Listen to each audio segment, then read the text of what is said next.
Assalamualaikum.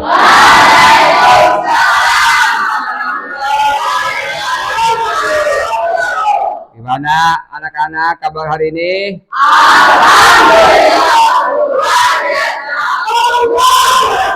Terima kasih, silahkan duduk.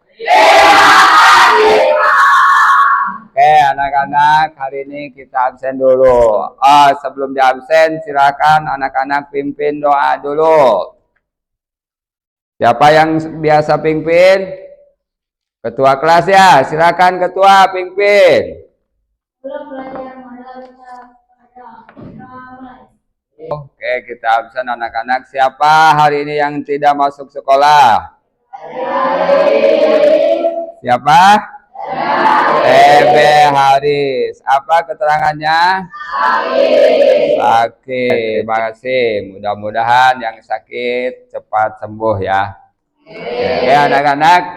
Setelah tadi berdoa, kita hari ini adalah materinya sesuai dengan yang kemarin, pertemuan kemarin, bahwa untuk pertemuan selanjutnya yaitu ini adalah judul materinya tentang alat bersuci. Nah, lihat ini materi yang hari ini kita bahas adalah apa katanya? Alat bersuci. Perhatikan bahwa alat bersuci ini boleh anak-anak ketahui alat bersuci. Kalau dilihat dari panduan ini, kira-kira anak-anak bisa lihat ada apa aja alat bersuci ini? Air. Satu ada air. Dua ada tiga ada empat lima dan nah, di mana ada dua bentuk di sini jenis atau alat untuk bersuci. Yang pertama adalah air dan selanjutnya adalah batu, daun kering dan sampai kain. Nah, ini bisa kita simpulkan bahwa alat bersuci ini ada dua bentuk. Mana saja bentuk yang pertama adalah bentuk cair. Jadi alat yang bersuci yang pertama adalah bentuk cair, yaitu lihat bahwa bentuk cair adalah bentuknya air. Yang kedua, kalau kita lihat batu, daun, dan kain, bahwa ini bentuknya adalah benda padat. Bahwa yang kedua adalah bentuknya benda padat. Nah, benda padat. Yang pertama adalah air. Coba anak-anak, kira-kira ada berapa macam bentuk air? Ada berapa macam? Ada yang tahu? Ada 5. Nah, kita akan lihat bahwa bentuk untuk yang bentuk bersuci menggunakan alat benda cair, bahwa di sini benda cair adalah air, bahwa air di sana digolongkan menjadi 5 macam. Ada yang tahu yang pertama air mana? Yang pertama satu macamnya adalah air Yang kedua adalah air mutanajis. Yang ketiga air ghairu mutahhir. Yang keempat air mustakmal. Yang kelima air musamas. Nah, ini adalah bentuk benda cair yang dimana bentuknya adalah air. Air ternyata tidak semua air bisa jadi untuk bersuci. Nah, dan sehingga digolongkanlah menjadi 5 macam air. Oke, Taufik mau tanya kira-kira mana bentuknya contoh air mutlak? Ayo angkat tangan. Oke, sebutkan nama. Oh, siapa namanya? Muhammad Gibran. Apa tadi yang termasuk air mutlak?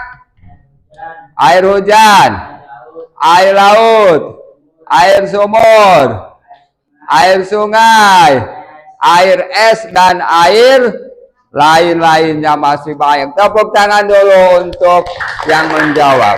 Nah, apa sih yang disebut dengan air mutlak? Air mutlak adalah air yang suci dan menyucikan. Apa katanya? Air yang suci dan menyucikan. Bentuknya kita lihat ada 8 jenis yang termasuk ke jenis air mutlak. Tadi sudah disebutkan, paham? Karena di sini ada 5 jenis mata air, maka Pak Mufid akan memberikan tugas ya. Kira-kira yang termasuk ke jenis air mutanajis, air ghair mutahhir, air mustakmal, dan air musamas, itu mana bentuknya? Silakan dicari di buku kalian mana yang tergolong ke dalam 4 golongan air tersebut ya. Kelompok 1 Pak Mufid tugaskan, silahkan dicari dan diremungkan mana yang termasuk air mutanajis. Kelompok 2 mana yang tergolong air ghair mutahhir. Kelompok 3 silakan cari air mustakmal, dan kelompok 4 silakan cari contoh air musamas. Siap? Waktunya sudah kerja kelompoknya. Sekarang Pak Mufid akan menunjuk kelompok 1. Siapa yang akan memberikan keterangan atau persentase tentang tentang air mutanajis? Ya, silakan siapa yang akan memberi keterangan tentang air mutanajis, mana contoh yang termasuk air mutanajis? Silakan. Saya dari kelompok 1. Ya. Yang bernama Adi Al-Faridi. Ya. Akan menyebutkan Air yang termasuk ke jenis air muta.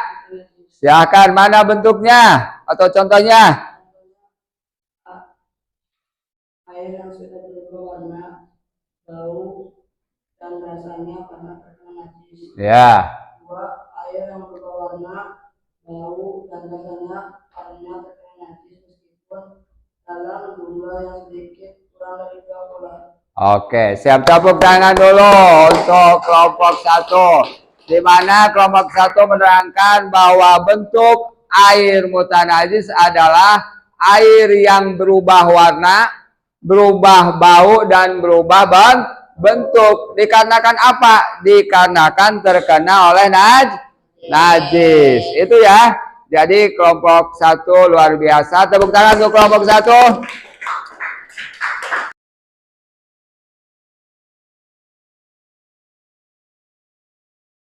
Oke, terima kasih atas tugasnya yang sudah Pak Mufid tugaskan tadi, dan jawabannya luar biasa. Tepuk tangan dulu untuk sahabat kelompok.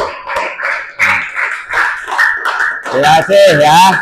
Jadi Pak Mufid akan ulas tentang air tersebut.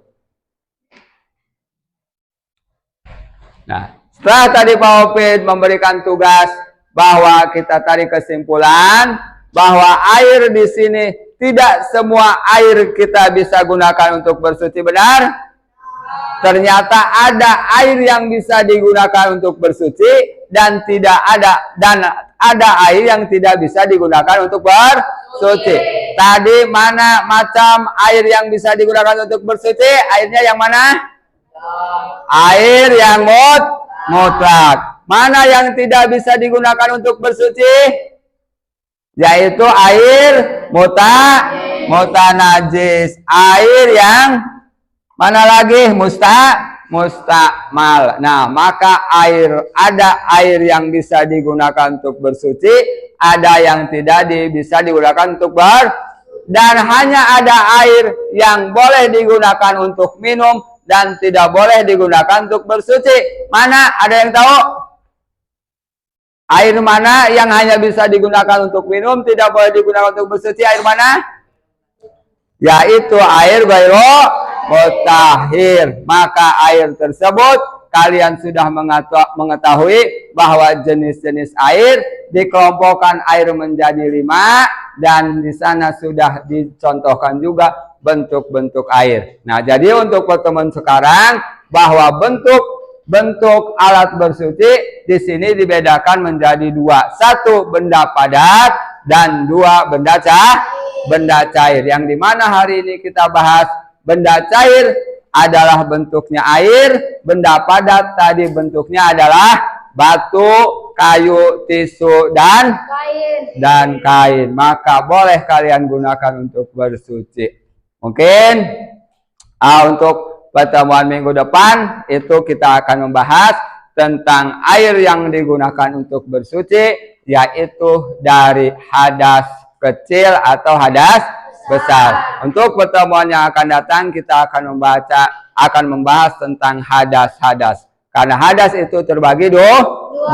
1 hadas kecil, 2 hadas besar. Nah, itu nanti akan pertemuan yang akan kita lanjutkan pertemuan yang selanjutnya. Terima kasih untuk hari ini.